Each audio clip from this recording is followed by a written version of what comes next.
Hari umugabo wari umukene atunzwe no kwikorera imizigo bakamwita umudeyideyi.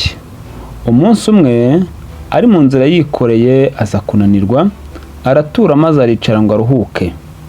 Uko yakicaye asinzirira ko maze ararota. Mu nzozi ze asubira mu by'imibereho ye, ukuntu yakoraga ataruhuka kandi ntagire ikimutunga gihagije. Muri uwo mwanya hagoboka umwana w'umusore maze aramubwira ati, numvise amaganya yawe, nsanga ubabaye cyane, none unsaba icyo ushaka cyose.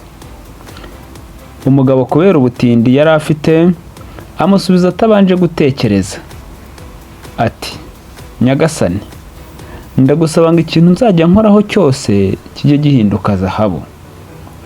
Umusore aramusubiza ati, nagize ngo uransaba ikintu gifite akamaro, none ni icyo unsabye?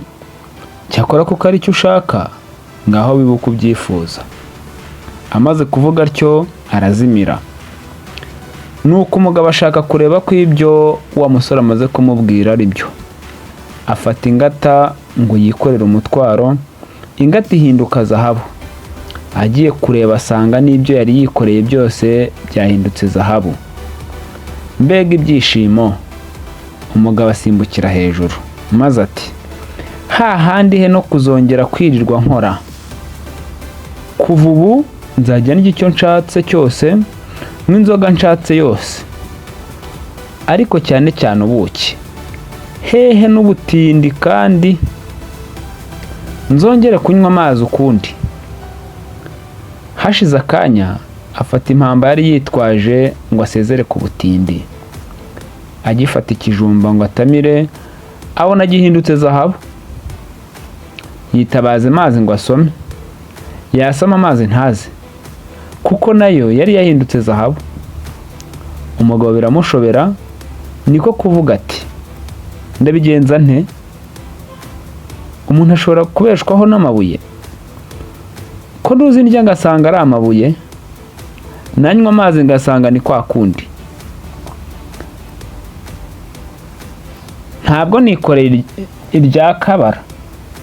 Iyaba nari mbonye uwo nihereye zahabu yose akanyisubiriza ibijumba n'amazi byanjye nagayaga. Mbaye nka wa wundi ngo wabonye ishitamba agata n'urwo yari yambaye. Nagatangaye data, uwo muntu wangiriye impuhwe. Ntiwari umugisha, wari rugurumira. Nuko akiri muri ibyo, ariko atarabona umusubiza, arakanguka maze asanga yarotaga. Ati, mbega amahirwe! Bya bindi byose ni inzozi. Imana irakarama. Sinzongera kurarikira ibyo ntashoboye kubona, ahubwo nzatungwa na duke twanjye.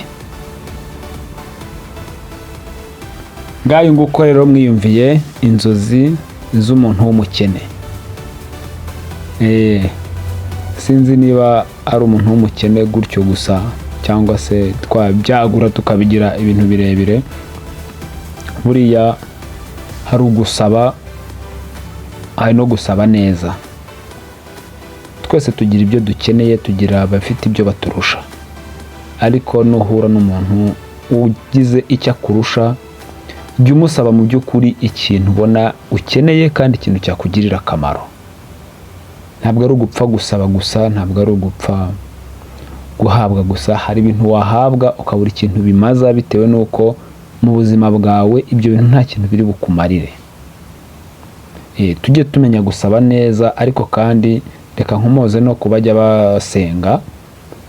Iyo usenga, akenshi dusenga dushimira Imana, dusenga dusingiza Imana, ndetse tugasenga dusaba Imana, tuyitakambira ku bintu byinshi.